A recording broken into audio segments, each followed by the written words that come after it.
Hi everyone, I'm Sarah Shuey, the founder and CEO of Happily, the largest network of freelance virtual event specialists. Over the past few weeks, I've been developing a virtual events ROI calculator to help give executives and marketers the confidence that they need to continue investing their money into our industry. This calculator is an iteration from an in-person events ROI calculator that I released on TechCrunch about a year ago and presented at the CMX Summit.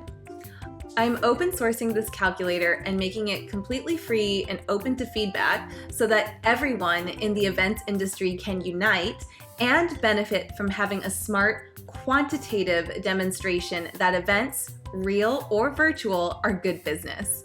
Listen in as I go through the source calculations line by line and contribute to the original Google Sheets doc by going to happily.io/ROI. All right, ready for some math? Here we go. We first start with sort of the number of guests, and I'm gonna put this as like guests in attendance. Anyone who just like RSVPs but doesn't show up, I don't even calculate, because it's very, very difficult, I think, to achieve ROI or to achieve like actually like an end completion goal of a product purchase, a sale, if they don't even show up. Then, like I was mentioning before, there's length of event and then the average duration of engagement for how long an attendee was there. I've seen that for the most part, like if you were doing if you're doing a broadcast, right, then your actual duration is like 10% to 25%, and that's if you're like rocking, right? Because when you take the average, it's just sort of like so many people and it's tough. So but with a smaller event, like you have that more of that like captive audience, and that is like that is more valuable. But there's sort of there's a relationship there that I just wanted to call out. And then, so there's a length of event, and then that average duration of attendance is important. And for the most part, like when you are broadcasting like on Twitch or YouTube or Vimeo or any of those things, there's already analytics that's built in for that. So I think with things like Zoom and some of these smaller platforms, it's tough because they aren't calculating an average duration. But again, the benefit of like hopefully sharing this like ROI calculator like as wide as we can is so that like the platforms that we're using all start to calculate the metrics that we need so that we have analytics to work off of. So if you are doing a smaller event, this one is going to be, I think, a more manual thing for for you to calculate. And you can always do like a percentage or something. Everything in yellow is a hand inserted, like is a manual input, and everything in white is a calculation. So you'll see, total minutes spent viewing is 60 to 100. The reason why I did total minutes spent viewing, it's more important, I think, for the broadcast, because I looked up like how much does like a TV ad spend. I think like a lot of the learnings that we have from like how advertisers like purchase for time on air for their commercials kind of relates or can relate in the future, right? As virtual events become more sophisticated to the amount of value that you are earning from your show. So that number is there. And I think that the calculation on that, it's like a cent for every minute, like adds into your direct ROI. So it's pretty negligible if you're a small show. If you're a bigger show and you've got bigger numbers, it starts to become important. Shall I keep going? Okay, so then net promoter score, I think we all know this, the NPS score, and like what I did here is that's like you're gonna collect that. If you're forecasting, you're gonna just put in a number, and most people will put in 10 because they think their event's gonna be the best ever. And I calculated, and these are also numbers, I guess, that like are kind of manual, and I wanted to open it up to the group. And we don't have enough use cases now for what conversion is going to look like on a virtual event because it's so new. So I just like took basically like fairly conservative numbers, and put them inside of here. So being like, even if your event is like the best event ever, then maybe 5% of people will convert to become a long-time customer with you. Um, and if you're at a 9, both 9 and 10 are still promoters in NPS, but I still divided it in half for 9.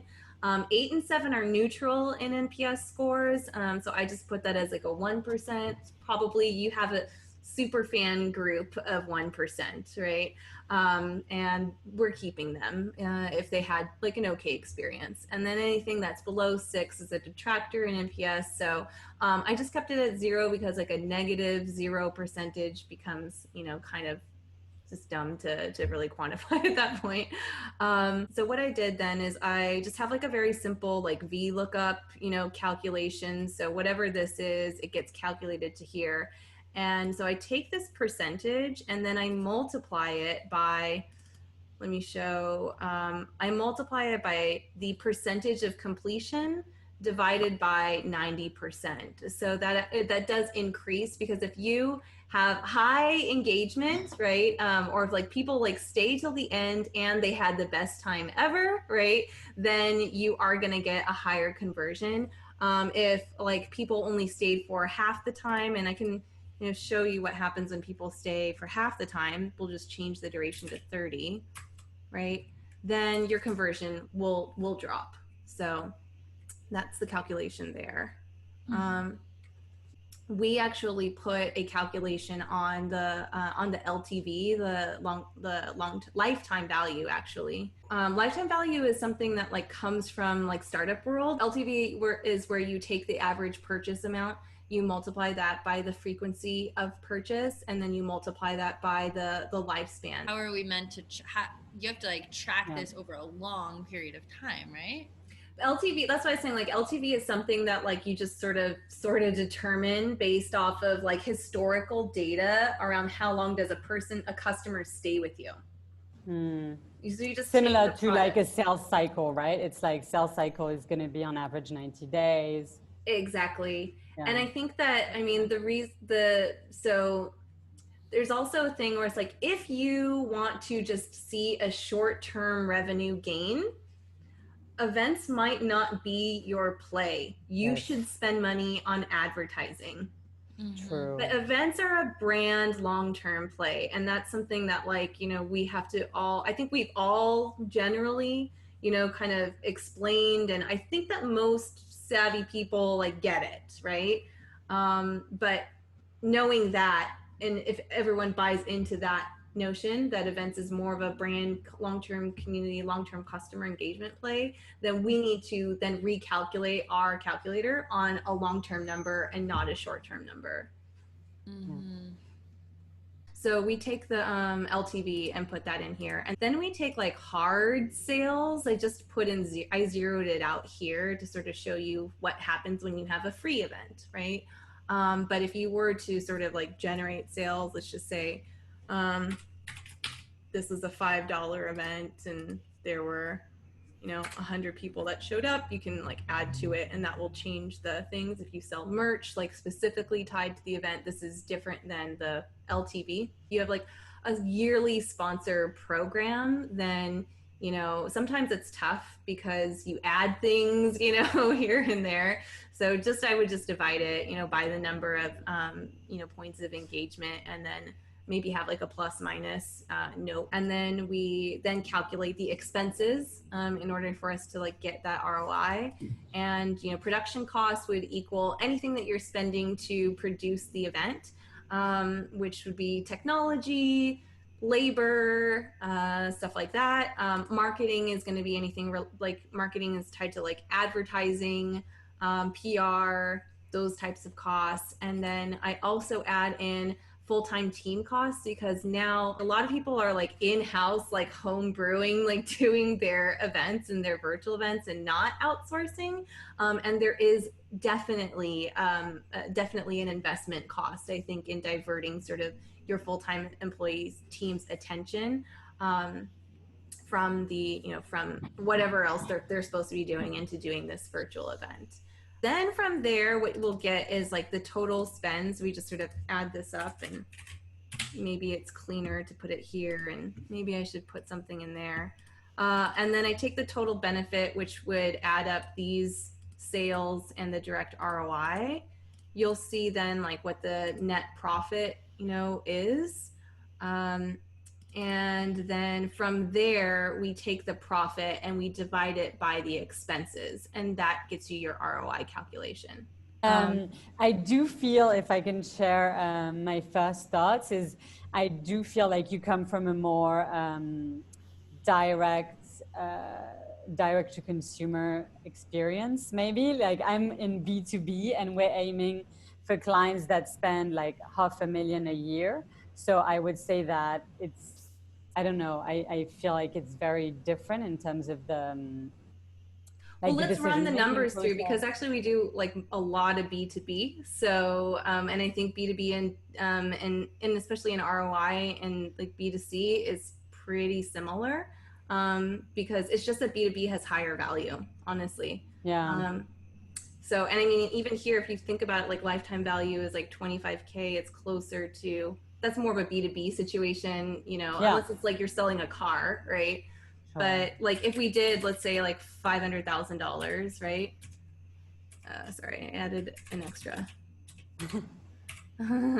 And you've got 25 guests who show up, to an hour-long webinar, right? They stay for half the time. Let's just say your net promoter score, was closer to 8, right? Then you see that there is no ticket sales there. That's a lot of the reason why we did separate, right? You spent maybe on your small thing, you spent $3,000, or maybe you didn't spend anything, Yeah, it's a lot. It's It's put closer to zero, like, right?